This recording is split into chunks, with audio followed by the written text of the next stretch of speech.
එක් අවස්ථාවක එහි සිට සමහරෙක් කතා කොට පිලාත් විසින් ගලීලයන් මරා ඔවුන්ගේ ලේ ඔවුන්ගේම යාග සමග මිශ්‍ර කළ අන්දම ගැන ජේසුස් වහන්සේට දැන්වූහ. උන්වහන්සේ ඔවුන්ට උත්තර දෙමින් ගලීලයන් එබඳු විපතක් වින්ද බැවින් ඔවුහු අනෙක් සැමටම වඩා පාපිෂ්ඨ බව ඔබ සිතන්නහුද? එසේ නොවේ යයි මම ඔබට කියමි. මනස්ථාපනය නොවුනහොත් ඔබ හැමද එසේම විනාශ වන්නාහුය. සිලෝවම් බලකොටුවට වැටි යට වී මල 18 දෙනා ජෙරුසලමෙහි විසූ අන්සැමට වඩා දුෂ්ටයයි ඔබ සිතන්නහුද? එසේ නොවේ යයි මම ඔබට කියමි. මනස්ථාපනය නොවුනහොත් ඔබ හැමටත් වන්නේ එම විපත්තියමයි වදාළසේක. උන්වහන්සේ උපමාවක් වදාරමින් එක් මිනිසෙකුගේ මිදිවත්තෙහි වැටුණු අත්තික්කාගසක් විය. ඔහු ඒ ගසේ ගෙඩි සොයා ආවේය. එහෙත් කිසිවක් සම්ම නොවිය. එවිට ඔහු උයන් ගොව්වාට කතා කරමින් බලන්න, දැන් අවුරුදු 3ක්ම මේ අත්තික්කා ගසේ ගෙඩි සොයා ආනමුත් කිසිවක් සම්ම නොවිය. ගස කපා දමන්න. ඒ පොළොවට බරක්ව තිබිය යුත්තේ මන්දයි කීය. ඔහු උත්තර දෙමින්, ස්වාමිනී, ඒ වටකර හාරා පෝර දමන පිණිස මේ අවුරුද්දටත් තිබුණාවේ. ඉන්පසු ඵල දරුවොත් හොඳය. නැතිනම් එය කපා දමන්නට පුළුවන් යයි වදාළසේක. ක්‍රිස්තුතුමන් තුළ මගේ ප්‍රේමවන්ත සහෝදර සහෝදරියනි, ආදර දුවේ පුතේ, ශුද්ධ වූ ස්වභාවයේ ජනවන්දනා ලිතට අනුව අද දවසේදී අපි සියලු දෙනාම ඇතුල් වෙන්නට යන්නේ චතාරික කාලයේ 3 වන සතියට.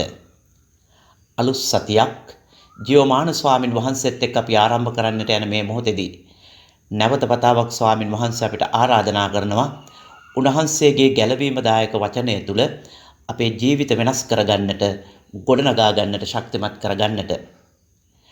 උන්වහන්සේ අද දින දේව වචනයට ඇතුල් වෙන්නේ එම දේව වචනයට පිවිසෙන්නට ඊට පෙර උන්වහන්සේ ඉගැන්වූ අත්දැකීම් කීපයකට ප්‍රතිචාරයක් වශයෙන් ලූක්තුමාගේ 12 වෙනි පරිච්ඡේදයේ 49 ඉඳලා 53 දක්වා උන්වහන්සේ තාම පැහැදිලිව ජනතාවට කියා දෙනවා උන්වහන්සේ සාමය නෙමෙයි, උන්වහන්සේ කඩුවක් බව.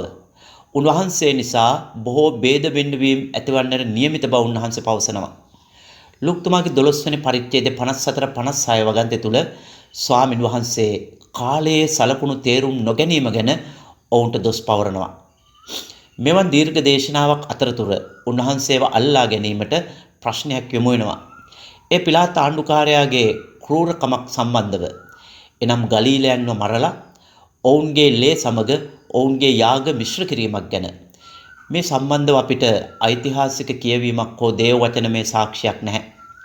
ඒත් එක් වතාවක පළමුවන අග්‍රිපා රජු ගලිගුල අධිරාජ්‍යයට ලියන ලිපියක සඳහන් කරන්නේ ජුදයාවේ ආණ්ඩුකාරයා වන පිලාත් නම්‍යශීලී නොවන, නඩු නොසා සමූල ඝාතනය කරන තිරිසන් සහසිකයෙකු විදිහට සමාරිවරුන්ගේ හමුදාවක් විසින් තමාගේ දිවැසිවරයෙකුගේ සොහනක් සොයන්නට ඔවුන්ගේ ශුද්ධ කන්දට පිවිසෙන මොහොතකදී පිලාත් ආණ්ඩුකාරයා ඔවුන් සියලු දෙනාම සමූල ඝාතනය කරනවා. පස්සේ කාලෙක මේ පිලාත්ව තමාගේ දුහුරෙන් නිරපා දැමීමට හේතු වූ සිද්ධියත් මේකමයි. එනිසා මෙවන් දෙයක් පිලාත් නොකර සිටියායයි කියන්නට කාටවත් තර්කයක් නැහැ. මේ ගැන ඇහුම්කම් දෙන විට ස්වාමින් වහන්සේ ජනතාවට පවසන්නේ මනස්ථාපනය නොවුනහොත් දිනක ඔවුන් සියලු දෙනාටම මේ අවාසනාවන්ත ඉරණම අත්වන බව.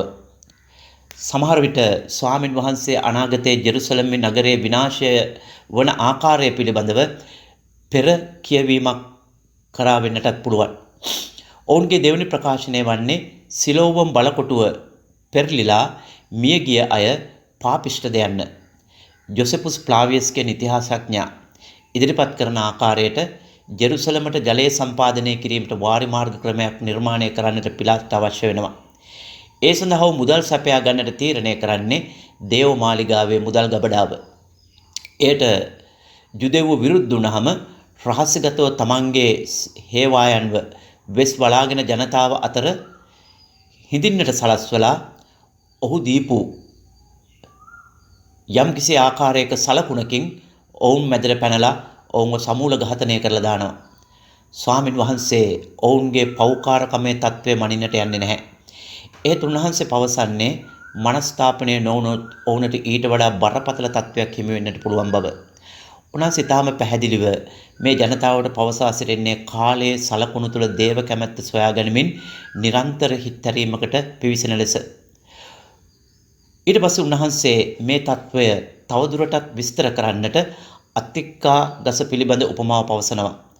අත්තික්කා ගස තියෙන්නේ අත්තික්කා වත්තක නෙමේ මිදි වත්තක. ඒකේ තේරුම තමයි මිදි වවන්නට ඇති බොහෝ ඉඩ ප්‍රමාණයක් එක අත්පත් කරගෙන ඉන්නේ. දෙවනුව 3 අවුරුද්දක් එහි පැමිණුණත් අස්වනු ලැබෙන්නේ නැහැ.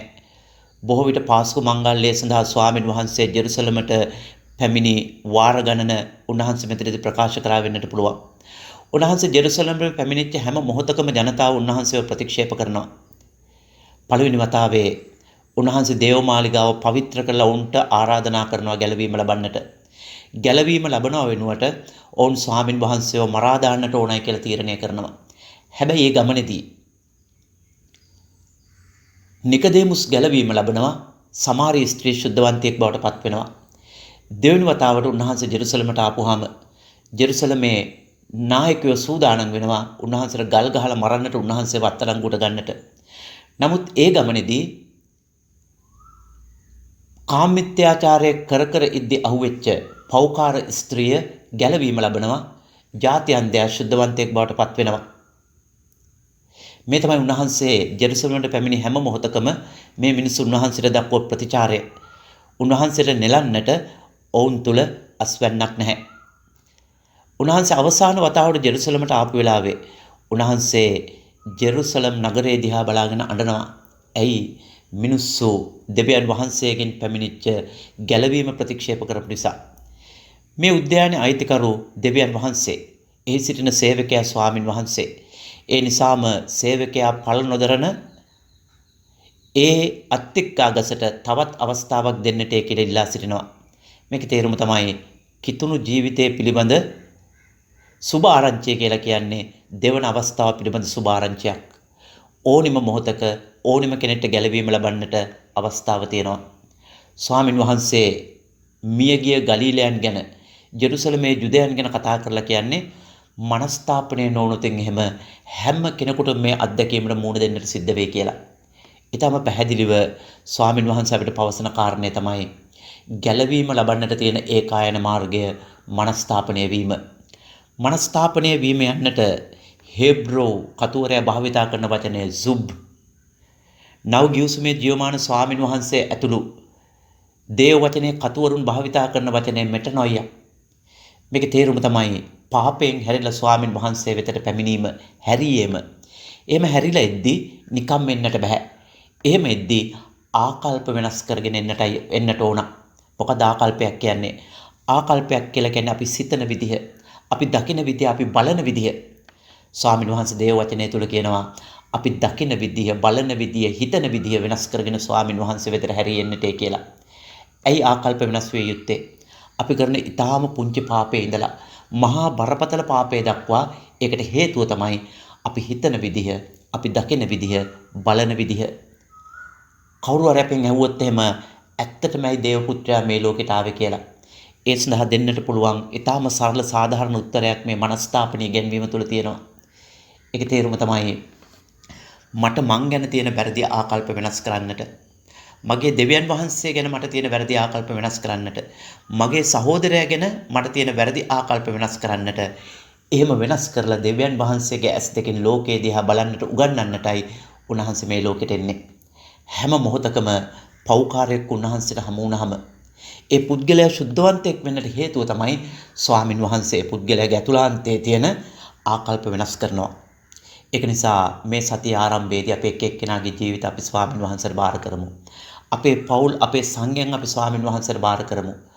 මගේ ජීවිතේ මං ගැන තියෙන වැරදි ආකල්ප, මගේ සහෝදරයා ගැන මට තියෙන වැරදි ආකල්ප, මගේ දෙවියන් වහන්සේ ගැන තියෙන වැරදි ආකල්ප වෙනස් කරලා මගේ ජීවිතයේ අස්වැන්න ස්වාමින් වහන්සේට දෙන්නට පුළුවන් තත්වයක් අපිට දෙන්නට කියලා අපි උන්වහන්සේට කියමු. ලෝකයේ සිද්ධ වෙන නොයෙකුත් සලකුණු තුල ගැලවීමට කාලය ඇවිල්ලායි කියලා දැනගෙන මනස්ථාපනය වෙලා ස්වාමින් වහන්සේ වෙතට එන වරප්‍රසාද දෙන්නට කියලා අද දවසේදී අපි උන්වහන්සේට කන්නලව් කරමු.